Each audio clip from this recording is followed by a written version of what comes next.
Para el Perú y el mundo, Santa Rosa, buenas nuevas en tu vida. Radio Santa Rosa, consuelo y paz. Radio Santa Rosa. La Sociedad Dominica de Medios de Comunicación, Sodomco, presenta A Pensar Más con Rosa María Palacios.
Bien, señoras y señores, muy buenos días, bienvenidos a Pensar Más con Rosa María Palacios a través de las emisoras de la Sociedad Dominica de Medios de Comunicación. La Sociedad Dominica de Medios de Comunicación está integrada por Radio Santa Rosa en Lima, 1500 kilociclos en la amplitud modulada, 105.1 en la frecuencia modulada al sur de nuestra capital. Radio Santo Domingo en Chimbote, Radio San Martín en Arequipa, Radio Veritas Cusco, Radio Cepagua Ucayali, Radio Quillabamba en la Convención, donde nos ven por su plataforma televisiva, y Radio Madre de Dios en Puerto Maldonado, donde nos ven y nos escuchan. A esta red de radios dominicas se une la red de otras emisoras amigas. En Huánuco nos están escuchando por Radio Huánuco, en Ayacucho, Radio La Voz de Ayacucho, en Puno, Radio Pública, en Lampa, Radio San Valentín, Ancash, Radio Moro, Huancayo, Radio Cumbre, Satipo, Radio Milenio, Abancay, Radio Estación Solar, Yurimaguas, Radio Oriente, Cajamarca, Radio Los Ángeles, AM Tawa. Nos ponen podcast en todo el Perú y el mundo, y también la página web de Radio Santa Rosa, www.radiosantarosa.com.pe, aparte de los aplicativos móviles. Bien, 8 de la mañana con 3 minutos. Rosa María, adelante. Muy buenos días, Abel, muy buenos días a todos nuestros oyentes en el Perú y en el mundo entero a través de nuestras plataformas digitales. Pues estamos muy contentos de estar con ustedes esta mañana. Las noticias en el Perú siguen girando, como ustedes saben, en torno a nuestros problemas con la pandemia, que cada día se agravan más. Hemos vuelto a pasar la barrera de los 100 fallecidos el día de ayer. Como ustedes saben, en el momento más crítico de la pandemia en el Perú, el año pasado, pasamos de los 250 fallecidos. Todavía no estamos ahí, pero todas las indicaciones nos dicen que vamos hacia ese pico que ya hemos tenido en el Perú en el pasado, pero también nos dicen algunos expertos que podría ser peor, que la segunda ola podría ser mucho más dolorosa, mucho más crítica en hospitalizaciones y también, por supuesto, en fallecimientos. Estamos atentos a que el próximo fin de semana, no este, sino que el próximo fin de semana, que termina el mes, el 30 de enero, el gobierno determine qué disposiciones dará para seguir combatiendo la pandemia. Lo cierto es que el contagio no se detiene, que el contagio no se ha detenido, sino por el contrario se ha incrementado, teniendo en cuenta, como se ha explicado ampliamente, que las variantes del Reino Unido, que la variante de Brasil, que las variantes que están apareciendo, significan un virus que ataca, contagia de una manera mucho más eficaz, de una manera mucho más efectiva. Por lo tanto, tenemos que tener mucho cuidado con nuestro cuerpo, dónde vamos, con quién estamos, qué hacemos, extremar nuevamente los cuidados, ahora sí, Estamos en la subida embalada, digamos, hacia arriba. El Estado no solamente tiene que responder, creo yo, con un confinamiento, sino tiene que responder con medidas de atención hospitalaria que tienen que incrementarse y, por supuesto, con acelerar la vacunación nacional, que es, al final de cuentas, lo que va a prevenir definitivamente la enfermedad. Es una solución definitiva que nos ahorra los gastos de hospitalización que el Perú está enfrentando por ahora. Pero mientras estamos en estas cosas, Abel, que son importantes y que son de vida o muerte realmente, el Congreso de la República convoca un pleno para que el Estado gaste más plata. O sea, así de simple. Gaste más plata que no tiene. Yo entiendo que el tema laboral público es uno de los temas más complejos que tratar. Y toda la reforma del Estado está basada en enfrentar correctamente todo el régimen laboral público, que está lleno de complejidades. Hace muchísimos años, cuando yo trabajaba en reforma del Estado, en estudiar la reforma del Estado en los 90s, esa, decíamos, era la piedra angular de toda la reforma. Sin el recurso humano, tú no reformas el Estado. El problema es que se han hecho muchos parches en el camino. Y el problema es que hay efectivamente una situación injusta desde el punto de vista laboral. Pero también hay que decir que hay mucho aprovechado y hay mucho sinvergüenza también entrando a la planilla pública por la puerta falsa. Hace poco tiempo, el gobierno emitió un decreto supremo de urgencia durante el interregno parlamentario para tratar de ponerle freno a una práctica laboral que, sobre todo en municipalidades y gobiernos regionales, había devenido en una corruptela, que era ponerle topes a la negociación colectiva. La negociación colectiva es un derecho constitucional, como el de la huelga o como el de la sindicalización. Los tres conforman el trípode de lo que se llama el derecho laboral colectivo.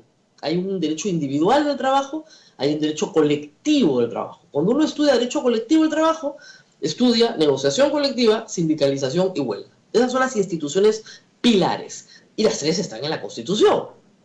Por lo tanto, los trabajadores del Estado tienen derecho a negociación colectiva, tienen derecho a sindicalización y tienen derecho a huelga, con límites, ¿ok? Muy bien.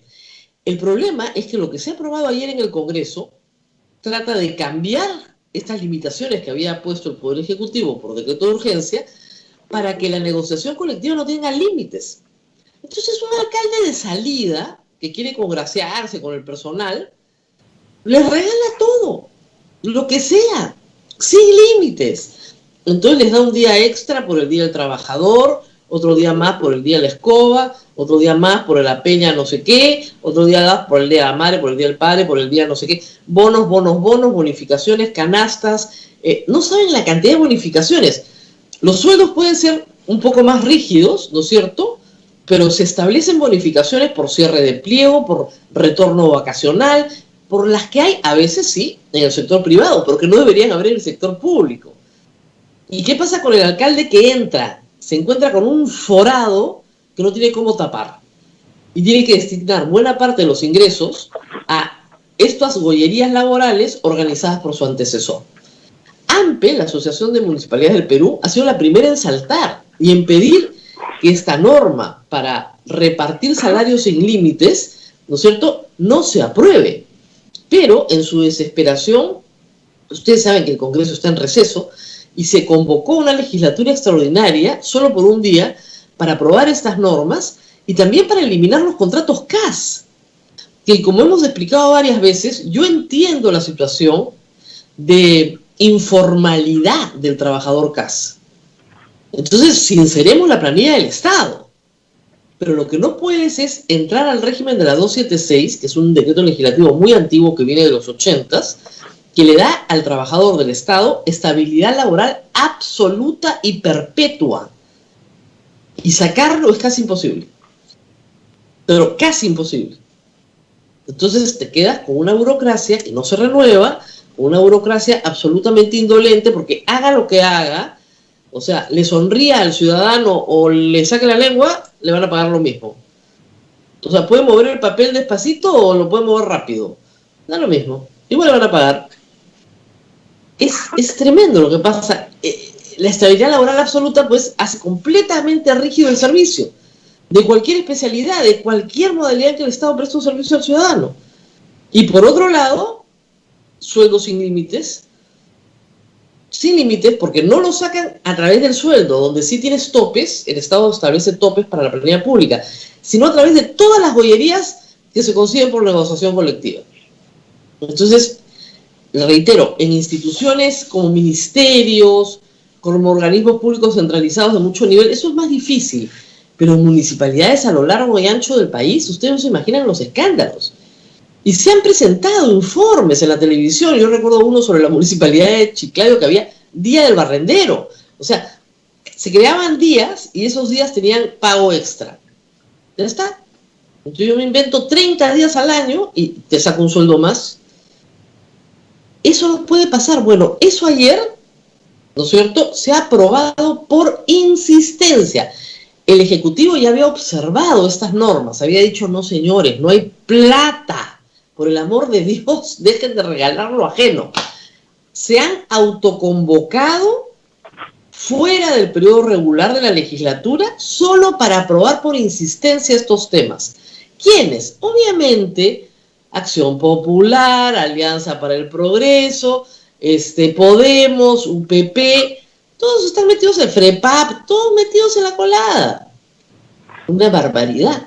Pero ayer, mientras todos descansaban, todos estaban pensando en el COVID, cómo nos organizamos, etcétera. Bueno, tenemos esta sorpresa. Otra más que será llevada por el Poder Ejecutivo al Tribunal Constitucional.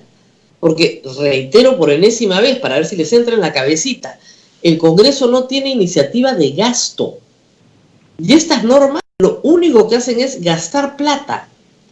Ya se volaron la de ascensos automáticos en el sector salud, la declaró inconstitucional el Tribunal Constitucional. Estas normas, esto por supuesto sin perjuicio de que el tema laboral no merezca una reforma, que la merece. Porque 10 años después de servir, hay que comenzar a discutir por qué servir no es ahora, digamos, el régimen de servir no es el sistema para todos y es más bien la excepción. ¿Ok? Pero aparte de esta historia, hay que discutir, ¿no es cierto?, si el Estado está para seguir gastando plata. Primero se querían tirar la plata de los pensionistas, repartiéndola a todo el mundo. Después querían tirarse la plata del presupuesto de salud, dándole ascensos automáticos a todos. Después quieren tirarse la plata del presupuesto nacional y a todo el presupuesto nacional, contratando a sus centenados, a sus primos, a sus amigos, todos con puestos permanentes, absolutos, fijos para siempre en el sector público, con sueldos sin límites. Ya pues, o sea, están agarrando al presupuesto público de piñata, pero de piñata, a ver qué le liga a quién. Y además he escuchado algunos pedacitos felizmente no he escuchado todo, de la sesión del pleno de ayer. Básicamente se dedicaron a insultar a Martín Vizcarra, al presidente que ellos vacaron, y se reafirman con gozo y alegría en haberlo vacado. Tremendos golpistas, es impresionante. Por eso digo, un golpe de Estado no puede quedar impune, porque cuando queda impune pasan estas cosas. Yo espero con todo cariño que los que entren metan presos a los 105 que siguen causándole daño al Perú y a sus aliados allá adentro. Le siguen causando daño al Perú. No paran, es peor que el virus, o sea, están determinados. Y estos mutan también, mutan en variantes mucho más tóxicas. O sea, después de haberse vacado a un presidente por las puras, en medio de una pandemia, y con todo lo que ya tenían encima en la mochila, ahora de nuevo, leyes a la bestia para perjudicar al fisco y para perjudicar a los trabajadores.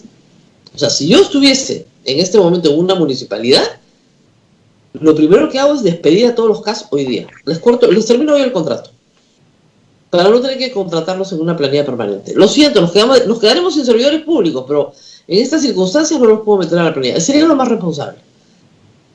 Van a generar el desempleo probablemente de miles de personas a las cuales les van a decir no les podemos renovar el contrato porque en las condiciones en que nos ha puesto el Congreso los tendríamos que poner en planilla. Eso es imposible. Así estamos. Bueno, Abel, hoy día vamos rapidísimo, rapidísimo, se me está pasando el tiempo, a hablar de un pedido urgente que tenemos desde Huánuco. Luego vamos a estar con el señor Roberto Sánchez Palomino, candidato de Juntos por el Perú con el número 1 por Lima, pero antes de estar con él, vamos a este pedido urgente de Huánuco. Huánuco necesita oxígeno. Vamos a entender ahora qué ha pasado, tienen una planta de oxígeno que aparentemente no funciona. Y ya estamos con el invitado. Sí, Rosa María, ya está Pelo de Ambrosio en la línea.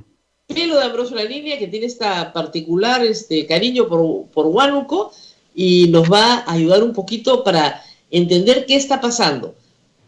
Muy bien, muy buenos días. Rosa María, buenos días. Primero agradecerte el espacio que me das para poder dar un grito de auxilio por mi tierra. Y antes de continuar, estoy escuchándote hace varios minutos y me quedo sorprendido cómo este país es tan corrupto que ha hecho que los periodistas como tú no solamente tienen que tener un análisis de la actualidad y un comentario sensato, sino tienen que hacer un trabajo de investigación muy al estilo de Exxon y de tantas investigaciones que se ven en la televisión. Felicitarte por el trabajo periodístico y de investigación que haces. Bueno, quiero continuar con lo siguiente. Mi tierra, Huánuco, Rosa María, yo soy huanuqueño, es un departamento con 800,000 habitantes, que cuando empezó la pandemia, yo en la televisión anticipé y les dije, el presidente Vizcarra nos está pidiendo que nos preparemos para recibir al COVID. Y nosotros, ¿qué vamos a preparar si nosotros no tenemos un hospital? Hace 8 años que el hospital Hermilio Baltzán está siendo construido y no se termina. Han pasado 3 gobernadores regionales y ninguno de ellos lo termina. Entonces, los hospitales donde son atendidos la gente con COVID son hospitales, uno de salud que tiene 35 años, que empezó con 10 camas y ahora tiene, si no me equivoco, 50 camas. Y lo demás son hospitales itinerantes y algunos hospitales blancos que se han tenido que implementar para el COVID, porque llegó a un pico de crisis donde morían 19 personas por día. Hoy, en este segundo rebrote, están muriendo 29 personas por día. Y la planta de oxígeno que tanta publicidad hizo el gobierno regional está en Huánuco, pero no puede ser usada porque le faltan varios implementos que no permiten que esa planta se prenda. Es como si no la tuviéramos. Segundo, el credo falso que da las autoridades en estadísticas es totalmente alejada de la verdad. A la ministra Macetti le hacen llegar estadísticas que no se ajustan a la verdad y las autoridades salen a decir que todo está hermoso en Huánuco, que es el mejor clima del mundo y que aire no son. Mentira, mentira. La gente hace cola y en la cola se mueren. Rosa María, mi grito es, necesitamos una planta de oxígeno prestada, que la lleven a Huánuco para solucionar el tema. Tenemos un isotanque en salud que no abastece. Cuando decimos no hay oxígeno, sí hay oxígeno, tengo un isotanque, pero es un isotanque que no puede cubrir la demanda y la desesperación de 800,000 personas del departamento de Huánuco. Entonces, cuando yo hago un llamado, se lo hago a la ministra, porque somos un pueblo invisible para el gobierno. El presidente que acaba de salir también en sus ruedas de prensa nunca mencionó a Huánuco. Es como si quisieran vengarse de Huánuco, como si Huánuco hubiera hecho daño al país. Nosotros hemos sido un pueblo azotado por el terrorismo, no tenemos industria, no tenemos canon, no tenemos nada, y encima tenemos que estar sometidos a la indiferencia del gobierno, a la desatención, a la mentira de nuestras autoridades y a ser invisibles. Somos invisibles para el gobierno. Pero dime, el padre Félix, la iglesia también los está ayudando en esto. ¿Cuál ha sido el papel de la iglesia? Porque yo recuerdo que hemos pedido antes para Oxapampa, hemos pedido también, y ha dado resultado. Rosa María, el trabajo que hace la iglesia siempre es bueno, siempre va a ser bueno, porque es gente dedicada a Dios, al prójimo, a los hermanos, siempre. Pero ¿qué pasa? Llega un momento en que de alguna manera la ley, la resolución, el decreto, le pone una piedra por donde no pueden avanzar más. Tengo entendido que la iglesia estuvo haciendo una colecta para una compra a través de Cáritas y que no se llegó a la meta y es un dinero, si no me equivoco, que está guardado. Aparte de eso, se ha hecho, ¿cómo se llama cuando el oxígeno es un poco más portátil? Son unas concentradoras. Las concentradoras. Sí, han comprado, pero es insuficiente. Es insuficiente. Huánuco y Tingo María son ciudades que han recepcionado el COVID de las 11 provincias, porque en las 11 provincias como Puerto Inca, Marañón, Ambo, 2 de Mayo, Guamalí, Yarohuilca y todos ellos, no llega. Si Huánuco no tiene hospital, Rosa María, imagínate las provincias, sus costas, en qué situación están. Imagínate, si la capital no tiene hospital, lo que es ahorita son hospitales itinerantes, son hospitales que se han armado a la velocidad. Sí, hay un hospital de campaña que se ha armado para esto, pero lo que hay que pedir es que pongan muchas más camas, porque de verdad que no alcanza. Y sobre todo, como usted dice, la planta de oxígeno es lo más importante. Muchas gracias. Muchas gracias a Pedro D'Ambrosio por este grito de ayuda desde Huánuco para los huanuqueños que son sus paisanos. Él es un artista ya de mención internacional, pero no se olvida de su tierra. Y vamos a coordinar para ver qué se puede hacer con lo ya recaudado por la iglesia para traer una nueva planta de oxígeno o hacer que funcione la que hay, porque es el colmo que haya una y que no funcione y que no se dé abasto. Gracias por estar con nosotros. Gracias, Rosa María. Muy bien, Abel, vamos a hacer una pausa cortísima para poder ya entrar en comunicación con nuestro invitado. Nuestro siguiente invitado es el señor Roberto Sánchez Palomino. Él es candidato de Juntos por el Perú, el partido que lleva como candidata presidencial a Verónica Mendoza. Él va con el número 1 por Lima. Vamos a hacer la pausa, ¿te parece, Abel? Y regresamos con él. Así es. Perfecto, volvemos con el candidato.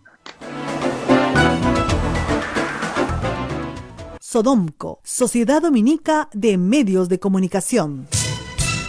Antes, para hacer su tarea, María tenía que recorrer un largo camino hasta la biblioteca más cercana. Ahora que tiene HughesNet, el internet satelital número 1, solo camina a la sala de su casa para tener acceso a la mejor educación. HughesNet te ofrece planes desde 20 megas, Wi-Fi incorporado y más datos para estar siempre conectado. Visita internetsatelital.com.pe y recibe el primer mes gratis. HughesNet, el internet satelital que llega donde otros no llegan. Aplican términos y condiciones. Sodomco, Sociedad Dominica de Medios de Comunicación. Continuamos con A Pensar Más a través de las emisoras de la Sociedad Dominica de Medios de Comunicación. Lima nos escucha por Radio Santa Rosa, Radio Santo Domingo en Chimbote, Radio San Martín en Arequipa, Radio Veritas Cusco, Radio Cepao Ucayali, Radio Guiabamba La Convención, Radio Madre de Dios Puerto Maldonado. También Huánuco, Radio Huánuco, Ayacucho, Radio La Voz de Ayacucho, Puno, Radio Pública, Ancash, Radio Moro, Huancayo, Radio Cumbre, Lampa, Radio San Valentín en Lampa, Radio Milenio en Satipo, Radio Estación Solar en Abancay, Radio Oriente en el Vicariato Apostólico de Yurimaguas, Radio Los Ángeles en Cajamarca. AM Tagua nos pone en podcast en todo el Perú y el mundo, los aplicativos móviles, la página web de Radio Santa Rosa, www.radiosantarosa.com.p. Rosa María. Bueno, muy bien, efectivamente, ya estamos en comunicación con el señor Roberto Sánchez Palomino, candidato número 1 del partido Juntos por el Perú, que lleva como candidato presidencial a Verónica Mendoza. Hay que pedirle que prenda su cámara, Rosa María. Muy bien. Señor Sánchez, por favor, si pudiera usted prender su cámara, nos ayudaría mucho, y su micrófono también, para poderlo escuchar. Me parece que no ha prendido ninguno de los dos. Lo veo conectado, pero no veo ni su cámara ni su micrófono. Señor Roberto Sánchez, ¿nos escucha, por favor? Parece que no nos escucha. Sí. A ver, Rosa María, vamos a solucionar este problema acá. Continúa, por favor, un ratito. Sí, no, tenemos que conversar con él, es muy importante. No nos queda mucho tiempo para las elecciones. Ustedes dirán, no, todavía son el 11 de abril. El 11 de abril está a la vuelta de la esquina.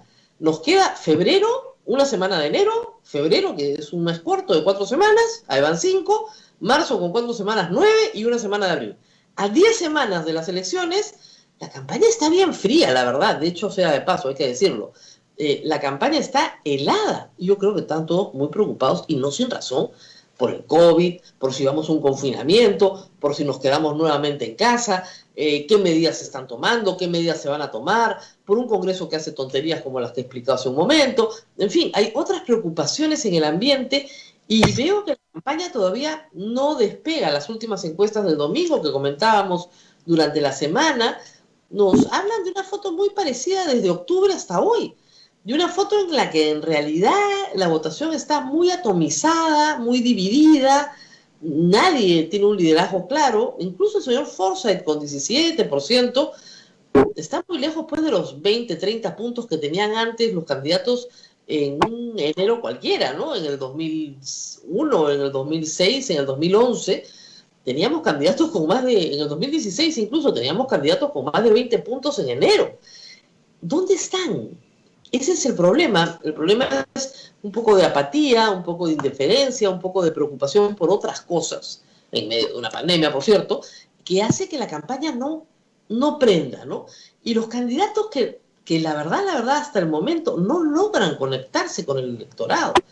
Tenemos a Forsyth primero con 17% y luego Keiko Fujimori prácticamente empatada con Verónica Mendoza, 8 y 7% cada una, y al resto un pelotón que está en 5%, una encuesta que tiene un margen de error de más o menos 3%, pues en el pelotón están Julio Guzmán, Hernando de Soto, Acuña está un poquito más abajo. La verdad es que la cosa no calienta. Vamos a ver si ya podemos hablar con el señor Roberto Sánchez, Abel. ¿Lo tenemos en línea? Veo que aparece su conexión, pero no lo veo ni a él y es necesario que prenda su micrófono, que es lo que no... Le estamos pidiendo que prenda su cámara, Rosa María, pero no sé si ya le hemos escrito, estamos todo eso, pero a ver, vamos a ver, señor Roberto, por favor, prenda su cámara para poder dialogar y poder enterarnos de todos los proyectos que tiene el señor Sánchez, candidato con el número 1 por el Lima, por además, Juntos por el Perú. Y hay que decir además que es presidente del partido. Él es el presidente del partido Juntos por el Perú, no Verónica Mendoza. Así que vamos a conversar un poco también sobre su partido, sobre la constitución de su partido y otros asuntos, pero si no logro hacer la conexión, Abel, imposible hacer la entrevista. ¿Cómo haríamos, como dicen? Yo sé que Julio César está desplegando todo su conocimiento técnico para lograrlo, pero estamos en serias dificultades. Bueno, y esto muestra las dificultades que vamos a tener durante la campaña. Por eso le pedimos a todos nuestros potenciales invitados, reitero, son solo 10 semanas, nosotros solo tenemos 50 programas de aquí hasta el 11 de abril. Roberto Sánchez salió, dice acá, hemos tenido que volver a intentar la llamada. Lo que les decía es, de acá a las elecciones nos quedan unos 50 programas. Hemos tratado de entrevistar a todos los candidatos presidenciales posibles, todavía hemos entrevistado a muy pocos, pero luego entrevistaremos a los presidenciales, por lo menos, me faltan como unos 18, y el resto será para candidatos al Parlamento, y me imagino que en algún momento entrevistaremos de 2 en 2, pero estamos tratando con Abel de tener una parrilla completamente plural, e invitar de todos los partidos. Hoy día teníamos una candidata originalmente de Perú Patria Segura que se canceló anoche y eso nos hace mover pues toda la programación, es un poco complicado y le quita el espacio a su partido. Si ustedes cancelan, señores candidatos, si ustedes cancelan una entrevista con nosotros, le quitan espacio a su partido porque vamos a pasar inmediatamente a otro partido a buscar otros candidatos para poder hacerlo. Sí, Abel. Sí, vamos a hacerlo por teléfono porque el señor Roberto no puede con el Sky, así que ya lo tenemos en la línea telefónica. Perfecto. Muy buenos días, señor Roberto Sánchez. Gracias por contestarnos. Muy buenos días, bien, Rosa María, y disculpa, habíamos probado bien el Skype, pero algo se presentó y pues en todo caso con este medio accesible para poder conversar. Gracias, buenos días. Muy buenos días. Bueno, vamos por partes. Señor Roberto Sánchez, usted es presidente del partido Juntos por el Perú. Cuéntenos cómo se forma Juntos por el Perú. Entendemos que mantiene la inscripción que había logrado Jude Simon para el Partido Humanista. Jude Simon sale de la organización. Cuéntenos un poco de ese proceso y cómo es que logran finalmente consolidar Juntos por el Perú. Claro que sí. Luego de 17 años de experiencia política como Partido Humanista Peruano, del cual también vengo acompañando desde el comienzo, desde su fundación, luego de 17 años, con una trayectoria, con dificultades, con desafíos y retos, decidimos confluir hacia una plataforma mayor, y es entonces que nace Juntos por el Perú como un partido frente que da cabida a espacios progresistas, espacios nacionalistas de las regiones, y hace 3 a 4 años Juntos por el Perú ha iniciado esta trayectoria de ir integrando diferentes fuerzas del progresismo en el país. De allí que con Nuevo Perú hemos empezado un camino de menos a más a elecciones de gobierno locales, en las anteriores elecciones complementarias excepcionales, y esta que ahora nos tiene además con otras 25 organizaciones sociales, culturales, identidades políticas a lo largo de todo el país, que hacen que nosotros digamos y nos titulemos como un partido, un movimiento de todas las sangres. ¿Verónica Mendoza está inscrita como militante de Juntos por el Perú o no? La reforma política ha obligado a los candidatos diversos a la afiliación al partido al cual pretenden representar. De Nuevo Perú haber conseguido su registro político, que se quedó con muy poco, ese proyecto todavía continúa así como tal, se dio la necesidad de confluir. Entonces Verónica Mendoza está afiliada a Juntos por el Perú, como asimismo gran cantidad de los invitados y que ahora son afiliados del Nuevo Perú y participan en la estructura política legal de Juntos por el Perú. Por lo tanto, podrían ser, como usted dice, parte ya de un proyecto que camine junto por mucho tiempo. ¿A eso apuntan? Tenemos una visión de largo plazo que no exime los desafíos que tenemos propios de esta crisis de representación política. La izquierda, como la derecha y todo el país, no está exenta de esta crisis, de esta fragilidad. Pero como decimos, la visión siempre es superior. Apostamos a una unidad mayor con fuerzas progresistas, fuerzas democráticas, y yo creo que en este tramo del bicentenario tan crítico necesitamos pensar de otro modo, y ya no solamente por la arista ideológica, sino por los programas de cambio fundamentales que reclama el país. Juntos por el Perú no tuvo una buena performance, lamentablemente, en enero del 2020. No logró pasar la valla. Su espacio lo ocupó UPP en el sur peruano, espacio donde Verónica Mendoza había hecho un gran trabajo en el 2016, y lamentablemente fue Frente Amplio el que pasó la valla. Hoy las encuestas dicen algo diferente, con una líder con más carisma como Verónica Mendoza. Parece ser que de la izquierda están corriendo solos, es decir, son el único partido que va a representar a toda la izquierda en el Congreso. Y está claro, si uno analiza las elecciones de los últimos 3 o 4 quinquenios, hay un tercio del país que vota a la izquierda. Eso coloca a Verónica Mendoza probablemente automáticamente en la segunda vuelta. La pregunta que todos nos hacemos es, ¿qué tanto se van a correr ustedes hacia el centro para lograr la presidencia? ¿O van a mantenerse en sus banderas de izquierda? Creo tu muy interesante y potente pregunta, Rosa María. Ciertamente, en esta época tan crítica, mira, todas las crisis se han superpuesto, la crisis política, económica, moral, sanitaria.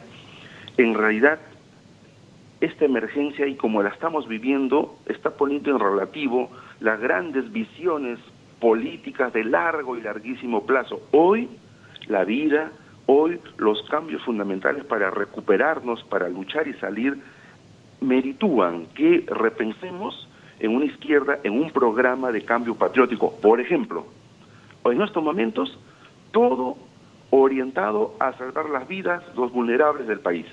segunda instancia, a la recuperación económica. Por eso nosotros somos una izquierda convencida de la inversión, la necesidad de nueva minería, de potenciar nuestra agricultura con innovación tecnológica.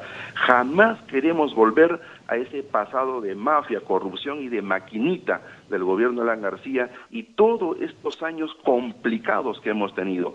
Creemos que los cambios patrióticos no solamente vienen desde la izquierda, vienen de los sectores mayoritarios, los microempresarios, los pequeños agricultores, los empresarios con visión honesta, que aún las hay. En ese sentido, nuestro programa tiene que ver con esos cambios de la salud pública, de la educación gratuita, de la vivienda social, de mejorar los empleos. Ese es nuestro enfoque, que hoy no es ideologicista, sino es un programa de cambios fundamentales para recuperar la vida, la dignidad y la soberanía del país. Con esa declaración usted se va moviendo al centro, pero han habido declaraciones suyas, y le leo una reciente, que dice algo contrario. Le preguntaron sobre Maduro y usted dijo es un líder desafiante. Sí, porque en medio de un bloqueo económico criminal, en medio de mucho desencuentro, ha sabido dar la cara, su país lo ha elegido, Maduro es un presidente constitucional. ¿Usted cree que en este apoyo a Maduro, teniendo 800.000 venezolanos en el Perú que han huido de Venezuela por el hambre y por la desesperación, va a obtener el voto popular? ¿No lo coloca nuevamente a la izquierda? Nosotros estamos convencidos que no tenemos que mirar ni a un país del norte, ni del sur, ni del oriente, para procrear y para construir nuestra propia experiencia y modelo de desarrollo. Nosotros creemos en la capacidad de los peruanos en orientarnos y en conducir nuestro nuevo modelo de economía sobre la base no de primario. Pero ¿le parece que Maduro es un líder desafiante? Es un hombre que ha sabido dar la cara. Maduro. Y tenemos 800.000 peruanos, 800.000 venezolanos aquí. Y le puede usted preguntar a cualquiera de ellos qué tal le fue en Venezuela y por qué está aquí, y la respuesta no va a ser muy grata, y ellos le cuentan a sus vecinos, a los electores peruanos. Totalmente de acuerdo, Rosa María, que Maduro, como presidente de Venezuela, tiene sus propios retos, sus propias dificultades, sus desafíos, el cual nosotros desde Perú, desde Juntos por el Perú, no compartimos. Nosotros nos afincamos en nuestra experiencia. Nosotros no queremos ser ni como Estados Unidos, ni como ningún otro país. O sea, en eso tenemos que tener una claridad meridiana. Lo que pasa, señor Sánchez, es que la condena a Estados Unidos le sale volando, pero la condena a Venezuela no le sale. Ni a Cuba no le sale. Es un problema, y son los modelos que nosotros queremos desterrar del Perú. Son los modelos que nosotros queremos desterrar. Nosotros no queremos volver ni a la expropiación. Nuestra segunda reforma agraria no tiene nada que ver con estatizaciones, con corrupción, con maquinita, con producir billetes. Bueno, hablando de maquinita, la señora Verónica Mendoza, en una entrevista hace pocos días que causó gran revuelo, dijo que sí podían autorizar emisiones, que no lo habían pensado todavía. No, Rosa María, en el contexto del diálogo no se entendió la precisión de eso, pero nuestro programa de gobierno, ella misma ha salido a afianzar, a referir que bajo ningún concepto nosotros estamos pensando en ese pasado de estatismo que no ha contribuido a desarrollar el país. Como estos últimos 30 años, yo creo que cualquier peruano, un liberal culto, leído, sabe y entiende que es el tiempo de que no existen dogmas. Necesitamos mirar el país de otra manera. El país, el régimen ha colapsado por un virus. Hay un contexto en el cual todavía tenemos que rehacer, y nosotros creemos firmemente en la necesidad de nuestro propio camino. Claro, pero ustedes quieren derogar el capítulo económico de la Constitución. En realidad quieren derogar toda la Constitución. Pero lo que quieren fundamentalmente es eliminar el rol subsidiario del Estado, permitir que el Congreso mediante leyes cambie contratos pactados por las personas y finalmente que los congresistas tengan iniciativa de gasto. O sea, eso es todo el capítulo económico. Y además que la autonomía del BCR se pierda en el camino. ¿Cómo va a ser una idea? Eso es una vuelta al pasado. Eso es exactamente el gobierno de Alan García primero. Lo que nosotros queremos es que más bien esta economía social de mercado, así se llama, que creemos nosotros, mira, sobre la base de lo real, que no tiene mucho de social y tiene mucho de mercantilista. Se supone que el Estado tiene el rol regulador, tiene el rol de control. Para eso ha creado organismos justamente que vigilan la actividad financiera, el propio sistema financiero. Pero en ese rol de control, de regulación, también los organismos del Estado han fracasado.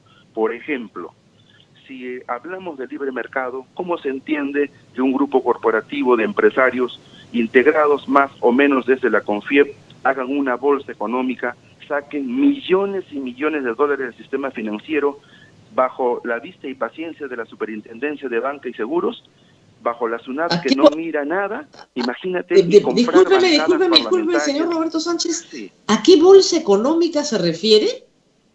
A esa bolsa que organizó la CONFIEP para financiar al partido de Keiko Fujimori. Ya, no son millones de millones, señor, fueron 1.200.000 dólares. Eso no puede, o sea, hablemos de cosas que tengan magnitud. 1.200.000 dólares no son millones de millones, ¿no? También fueron 3.650.000 dólares lo que le dio Credit Corp a Keiko Fujimori. Ok, pero eso no nos va a garantizar pues préstamos para todos los peruanos, ¿se da cuenta? Son cantidades dentro de la organización financiera tan pequeñas que es difícil que se detecte en la fiscalización. Además, la bolsa fue de 6 o 7 empresas, no de la empresa, solamente de empresas de banca, y no de toda la banca, además. La mayoría de la banca no participó. Entonces, no entiendo bien el ejemplo, la razón por la cual usted quiera destruir la empresa privada por esa razón. Nosotros no pretendemos destruir la empresa privada. Queremos que tenga libertad, que no tenga privilegios, que tenga la posibilidad de inversión sin corrupción, sin malos manejos entre ejecutivo, legislativo y el actor privado. Nosotros queremos regular, fortalecer ese libre ejercicio sin corrupción. Nosotros no estamos pensando, Rosa María, en un Estado que solamente mira cómo la educación y la salud se convierten en mercancías, probablemente para garantizar el acceso donde el Estado no puede intervenir. Pero la educación, la vivienda social, la salud, son bienes, son derechos que debemos nosotros de consagrar. Ese rol no lo está haciendo el Estado. Necesitamos invertir con fuerza, garantizar en la Constitución que esto no solamente es libre acceso, sino fines supremo de las personas. Mire, ya hemos tenido esa conversación con la señora Verónica Mendoza. La Constitución, por si acaso le cuento, sí dice que la educación es gratuita y obligatoria.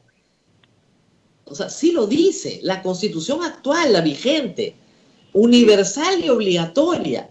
Sí, está claramente en los derechos sociales y de economía respecto a la salud, respecto a la educación.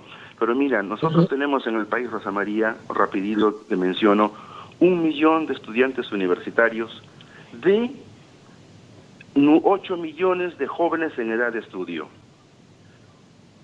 Sin embargo, de cada 10 jóvenes, solo 3 logran educación superior, 2 en universidad y 1 en instituto. Pero señor Roberto Sánchez, la educación superior no es la opción de todos. No es obligatorio ir a la universidad. Hay gente que le gusta la escuela técnica, gente que quiere dedicarse al comercio, gente que quiere dedicarse a la agricultura. O sea, hay muchas opciones. Sí, la educación superior también conceptúa a la universidad y a los institutos, porque es la educación la herramienta para superar la pobreza, y eso no es lo que se está haciendo en el país. Por supuesto, pero no, digamos, no es, yo sé que es una oferta electoral muy atractiva, ¿no? Pero la universidad no es para todos.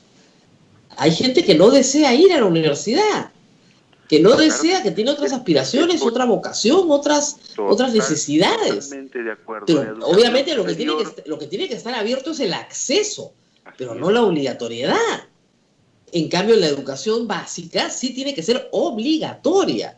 ¿Por qué? Porque tenemos una sociedad donde nadie sea analfabeto, donde nadie deje de entender, ¿no es cierto?, por ejemplo, la propuesta de un candidato a la presidencia de la República por el cual tiene que votar. Entonces, la educación básica sí es obligatoria, hasta quinto de media en el Perú es obligatoria. Pero usted no puede hacer de la universidad una obligación. No. ¿O le parece que debería ser obligatoria no, la universidad? No lo planteamos como una obligación. Lo planteamos como una necesidad de inversión en el principal capital humano del país, que son sus jóvenes. Claro, pero se da cuenta que el tratamiento constitucional no puede ser el mismo. Totalmente de acuerdo. Lo que yo te grafico es la inequidad, es ese abismo tan grande que existe en una educación básica regular que no nos prepara para la vida ni para la empleabilidad. Nosotros creemos que el ingreso a la universidad pública tiene que ser de libre ingreso, sin necesidad de exámenes de admisión.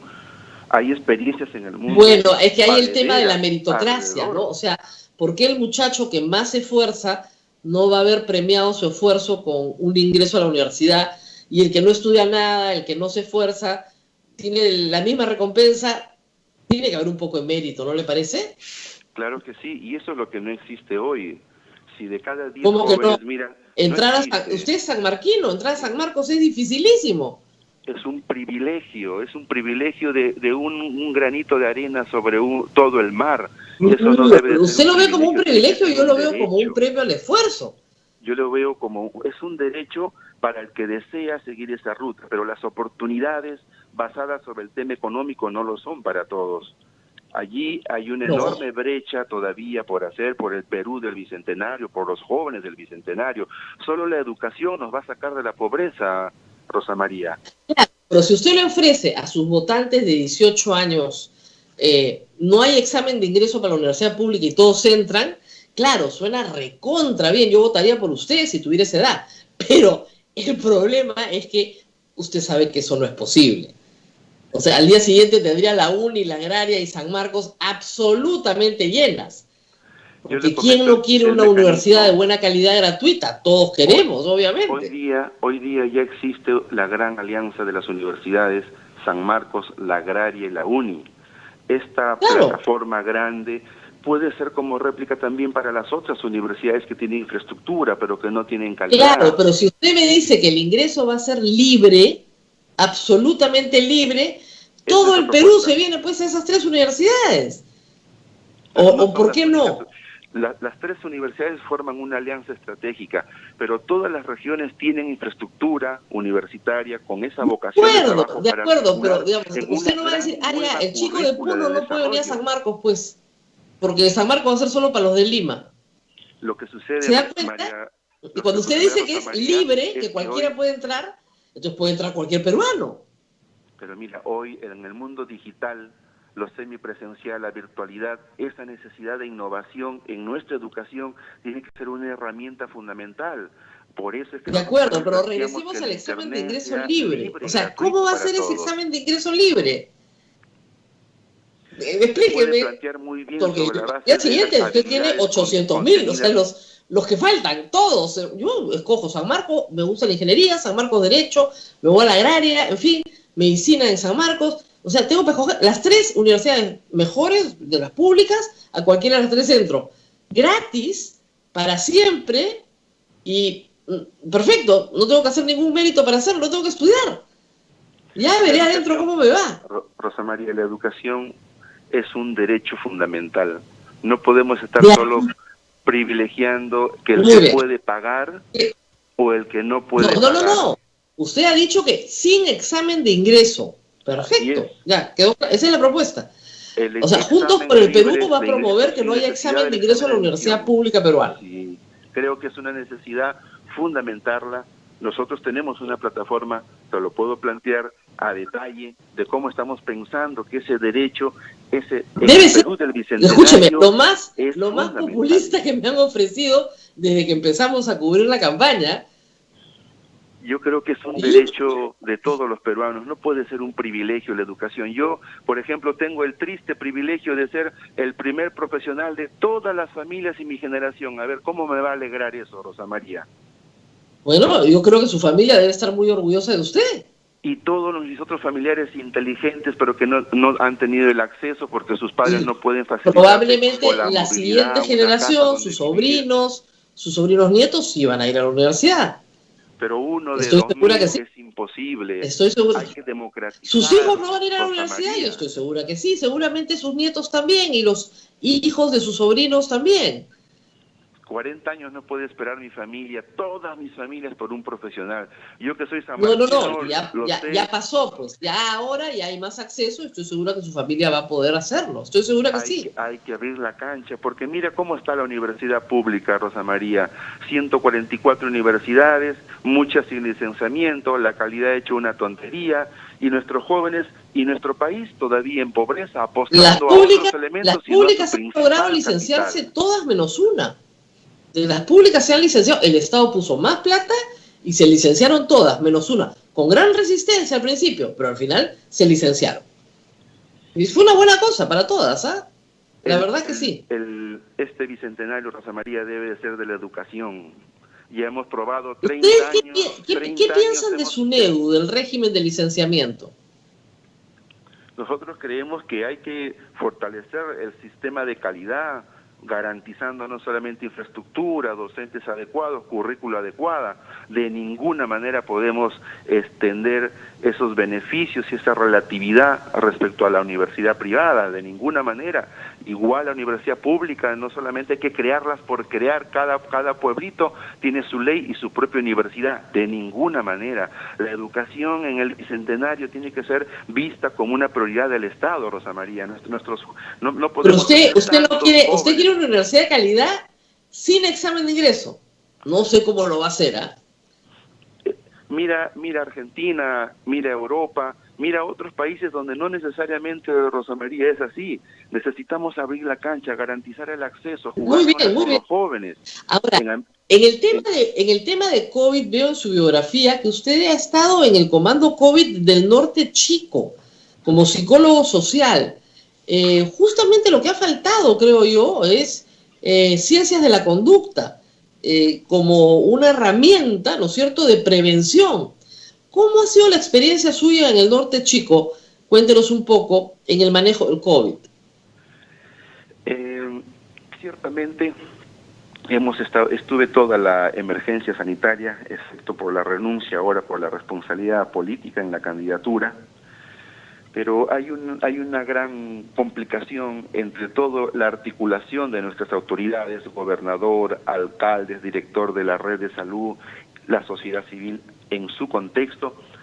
Nunca se priorizó y aún ahora no se tiene como prioridad el cerco de prevención comunitaria, la atención desde la red primaria de salud mental, con escuadras de jóvenes, de servidores públicos, yendo a buscar a los más vulnerables.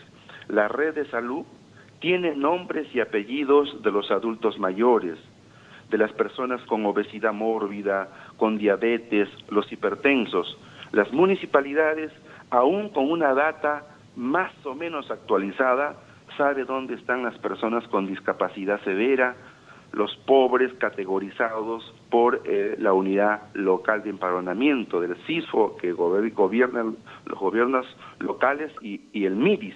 Esa articulación, hay necesidad de ir a la gente, ir casa por casa, tamizar barrio por barrio, evitar que nuestros vulnerables lleguen por necesidad de oxígeno, por una baja saturación, al establecimiento de salud donde o bien no hay oxígeno, donde o bien no hay medicamentos y las camas UCI no alcanzan para ese desborde de una demanda cuando llega ya al hospital. En ese contexto fue muy favorable una mega actividad llamada el Plan Taita, que conjuntamente con el aporte de la Marina, manejando tecnologías de información, con un despliegue logístico, entregando alimentos a la vivienda vulnerable, entregando bolsas de alimento hasta las personas con VIH que están en casa, las personas con tuberculosis. Ese esfuerzo comunitario necesita mucha voluntad política, apoyo presupuestal, acompañamiento de todo el activo social, trabajando con la Marina y articulando un solo liderazgo. Aún con esas formas, la emergencia ha desbordado todo. Se tiene que trabajar en los mercados evitando las altas concentraciones de las personas, regulando el transporte para que sea con las condiciones adecuadas de bioseguridad respecto a la infección. Este es un trabajo como en época de guerra, porque los que están perdiendo la vida, Rosa María, no es el vecino, no es el amigo, es mi papá, es mi mamá, es mi hijo, es mi hermano. Si no hay esa forma de asumir esta responsabilidad en esta época crítica, no solamente 90.000 compatriotas habrán perdido la vida, sino más de 100.000. En un contexto así, estamos viendo que no se están tomando las medidas adecuadas, las medidas urgentes que tienen que considerarse. ¿Qué medidas tomarían ustedes de llegar el 28 de julio y encontrarse con la prolongación de la segunda ola o una tercera ola? ¿Qué medidas tomarían?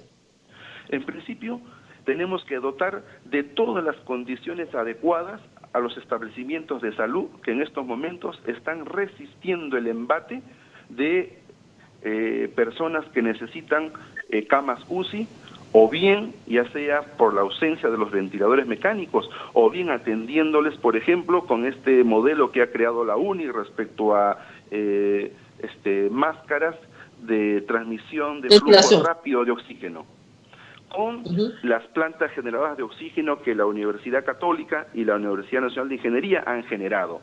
Allí se necesita una excepcionalidad de una contratación para poder proveer de estos dos insumos fundamentales a todos los hospitales que son los que reposan en este momento la crisis.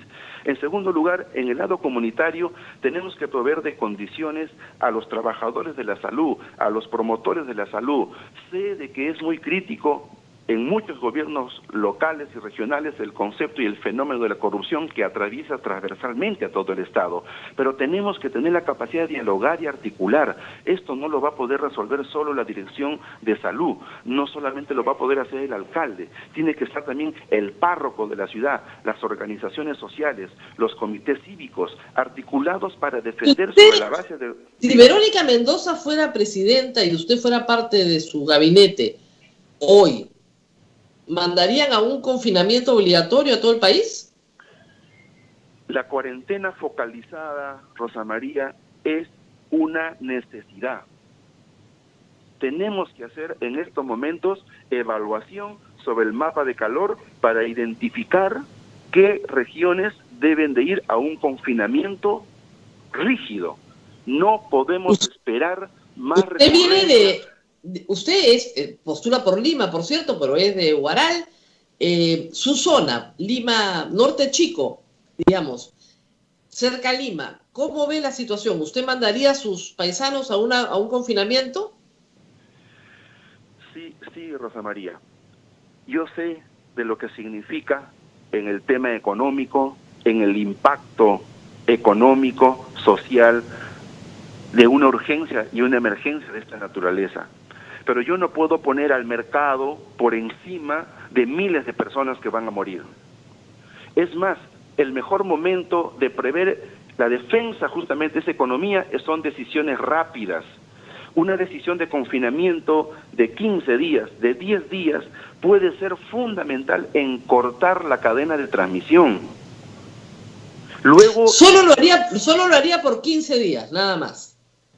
Mire, yo creo que los términos propiamente epidemiológicos tienen que ser discutidas en el comité epidemiológico. Yo no soy epidemiólogo. Yo le comento a usted, a ti, Rosa María, como un gestor social, como un servidor público que ha trabajado con la comunidad, interactuando con el director médico, con los médicos de UCI, con el trabajador social, el dirigente, el enfermo, la familia. En ese sentido, creo que sí tenemos que ir en algunas localidades a esta necesidad de confinamiento. Yo soy de Huaral. Ahora, como psicólogo social, usted no es epidemiólogo, pero es psicólogo social, sí. Usted debe haber percibido el daño que ha hecho el confinamiento en la salud mental de millones de peruanos, claro. ¿O no lo ha llegado a percibir bien? Totalmente, Rosa María.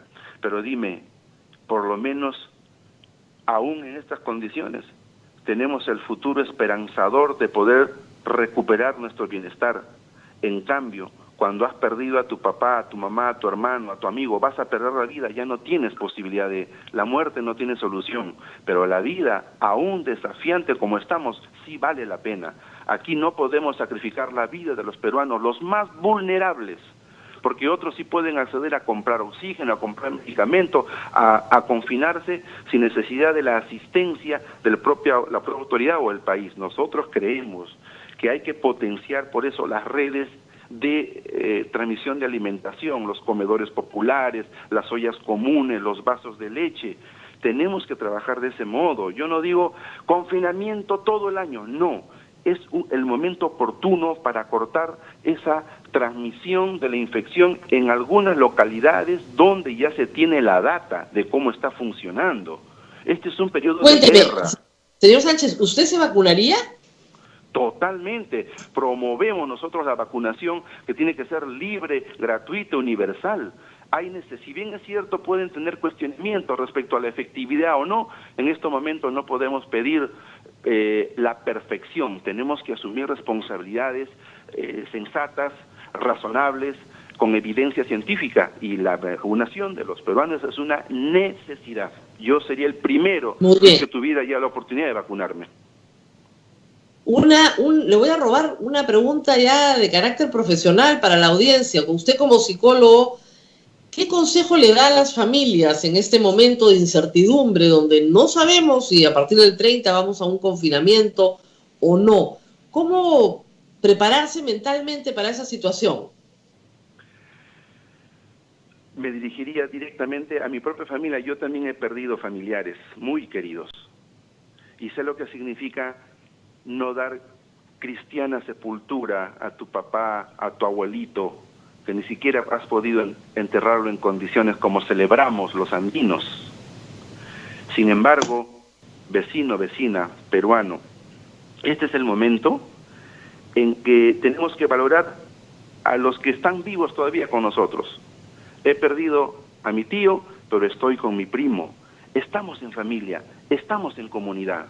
La vida va a derrotar este periodo de indiferencia, de pobreza, de epidemia.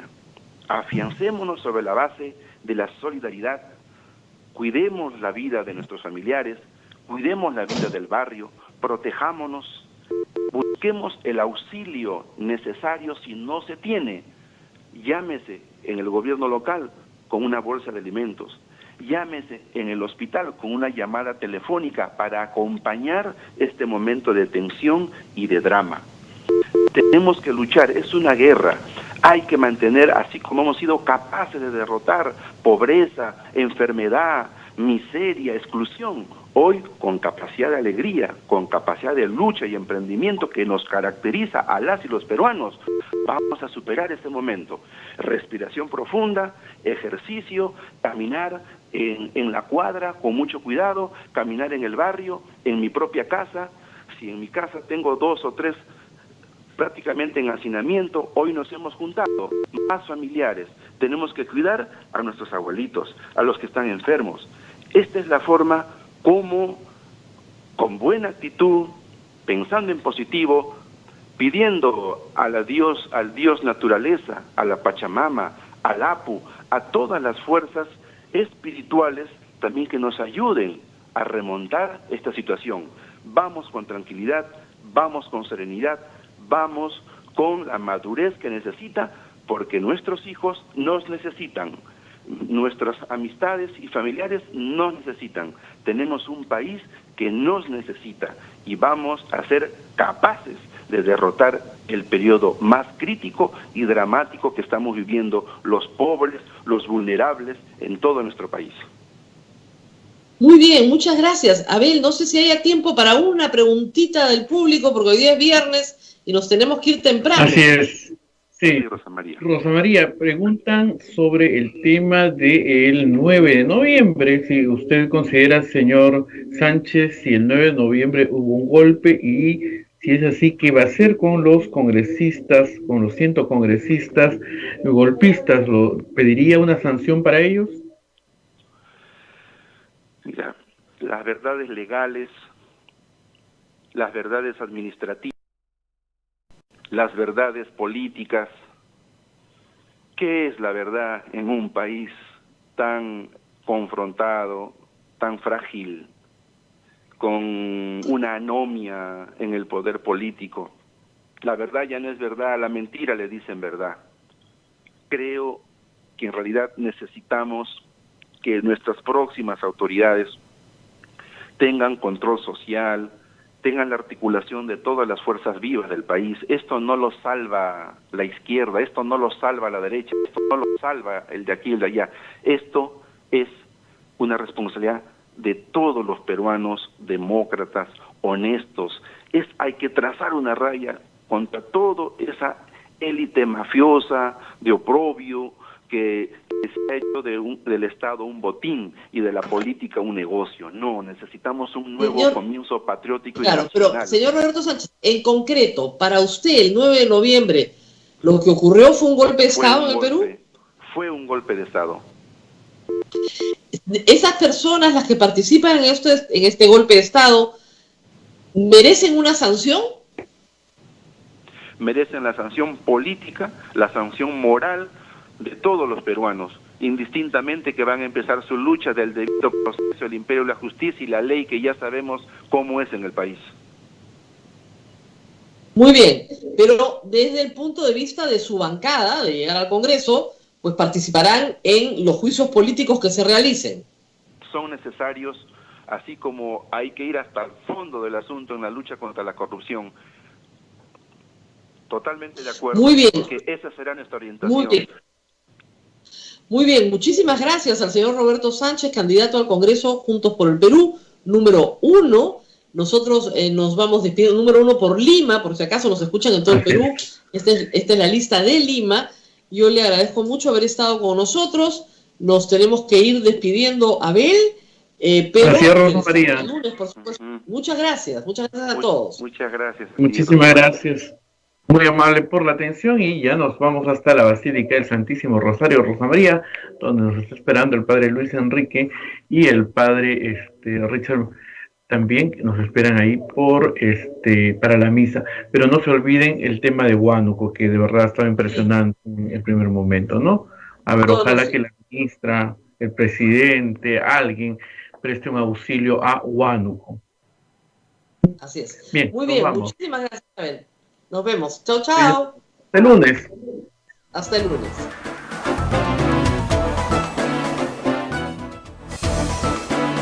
Hasta aquí, A Pensar Más con Rosa María Palacios. Este programa fue producido por la Sociedad Dominica de Medios de Comunicación, Sodomco.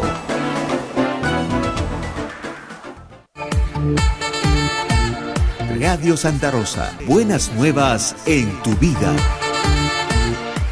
Antes, para hacer su tarea,